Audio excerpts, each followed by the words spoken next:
Now, while Japanese residents are picking up the pieces after one of the largest earthquakes in history, the so-called leader of the free world, he's been keeping himself busy as well. No, he hasn't been leading the relief efforts. In fact, he's barely commented on the tragedy in public. Instead, here are a few of the activities that President Obama has taken part in since being alerted to the disaster at 4 a.m. Friday morning. Now, that afternoon, he shared some laughs with members of the NHL's Chicago Blackhawks. On Saturday, before the tsunami water had even receded, the president, he was out playing around at golf. Now, before keynoting a comedy dinner for members of the mainstream Obama mania media, Monday he held a closed-door meeting with Democratic fundraisers at a luxury Washington area hotel. And yesterday, as Japan's nuclear emergency continued to spiral out of control, the president was busy filling out his brackets for ESPN.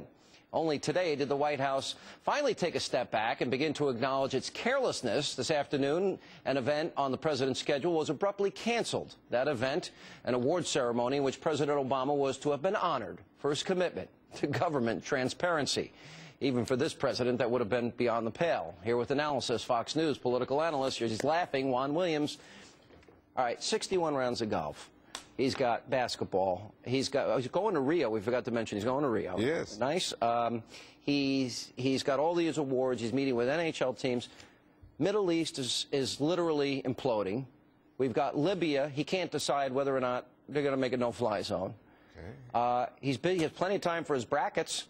I'm glad he's he knows all, very knowledgeable about basketball. Come on, Wanda, this is beyond the pale.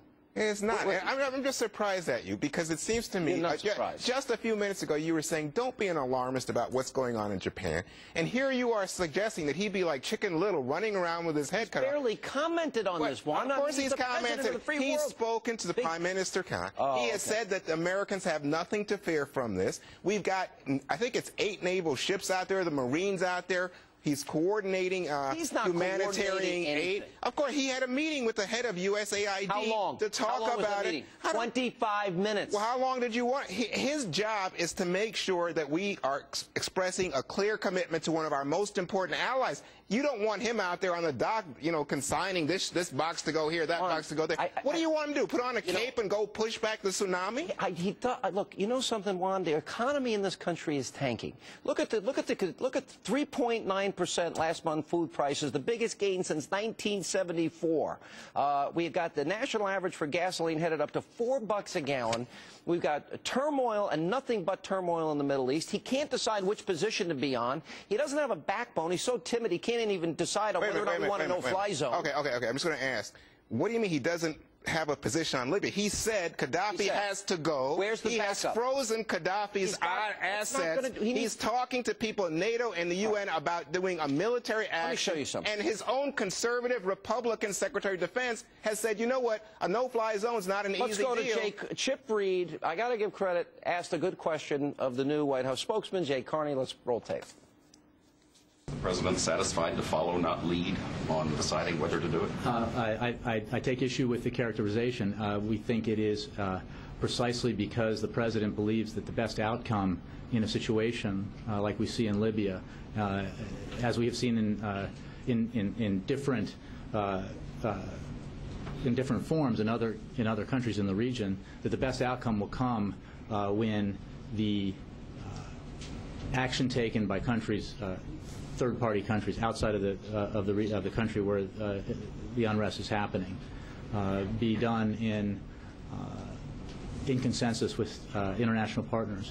What an answer! By the time that happens, he's bombing and slaughtering his own people. The rebels that want freedom have asked for our help, and the president is MIA. I think it's something like 90% of the American people think, you know what, we don't want to get militarily involved in Libya. We don't want to be in a war in a third Muslim country. We should coordinate. So he can slaughter these people? No, of course not. Even France and Great Britain and Germany have taken a stronger position than the U.S. Are they intervening? Are they sending their people in? They're talking. No, they have not. No, but listen, we can't get an answer on a no-fly zone. Well, of course we can get an answer. The thing is, we've got to do it in a coordinated fashion. You and I both want Gaddafi out. That's not the issue. But I think you want somehow American forces to go in there right now. And I'm saying, that's not Sean, what I'm saying. What are you I'm saying? saying enforce the no-fly zone. Make a decision. But at least make a decision. What did Secretary Gates say? That would mean taking out their installations. That would mean that we would be intervening in their civil war, Sean. Then say, all right, now let me just tell you, I rarely, disagree with Hillary Clinton. Yeah, boy, that would be the day. Well, mark this day on your calendar. All right. Let's go back, Hillary Clinton. It's 3 a.m. and your children are safe and asleep.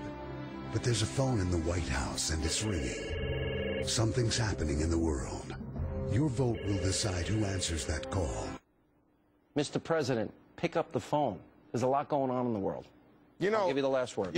Well, first of all, look, you can't expect that the president's going to take charge of everything. We shouldn't cancel St. Patrick's Day. He can go play golf. He's a human being. And filling out brackets, all of a sudden, that's worthy of denigrating him and suggesting that he's a bad guy. Look, if you want to talk about problems on leadership, let's talk about the budget. Let's talk about his failure to say, this is what I stand for.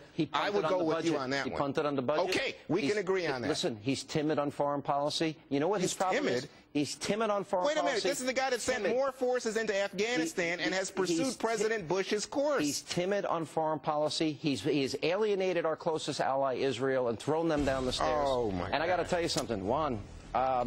He's voting present.